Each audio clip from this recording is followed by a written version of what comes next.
ദൈവമക്കൾ, Sunday school students, എല്ലാവർക്കും എൻ്റെ സ്നേഹവന്ദനം.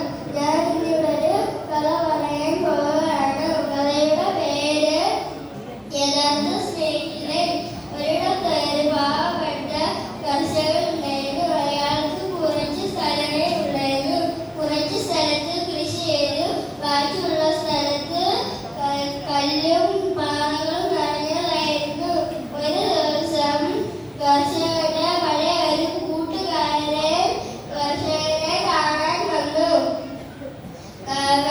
കർഷകന്റെ അവസ്ഥ കണ്ട് കൂട്ടുകാരന് വളരെ സങ്കടമായി.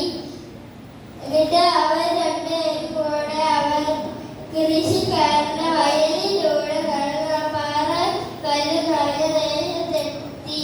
എന്നിട്ട് അവർ രണ്ടുപേരും കൈ കോർത്ത് പിടിച്ച് യേശു ക്രിസ്തുവിനോട് പ്രാർത്ഥിച്ചു. എന്നിട്ട് പ്രാർത്ഥിച്ചപ്പോൾ കർഷകൻ വളരെ കരഞ്ഞു. അത് കാണാൻ വയ്യാതെ തല കുനിച്ച് നിന്നപ്പോൾ കല്ലുകളുടെ ഇടയ്ക്ക് എന്താണ്ട് തിളങ്ങുന്നു.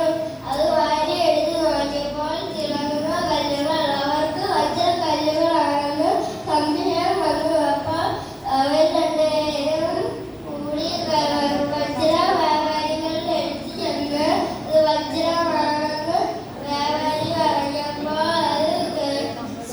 സുഹൃത്തിന്റെ ഉപദേശപ്രകാരം അത് വിറ്റു. ദരിദ്രനായ കർഷകൻ വലിയ സമ്പന്നനായി. കൂട്ടുകാരെ, ഇതിലൂടെ എന്ത് മനസ്സിലായി? ദൈവവചനം എന്ന വയലിലൂടെ യേശു ക്രിസ്തു എന്ന നല്ല കൂട്ടുകാരന്റെ കൂടെ യാത്ര ചെയ്താൽ നമ്മളുടെ ജീവിതത്തിൽ അത്ഭുത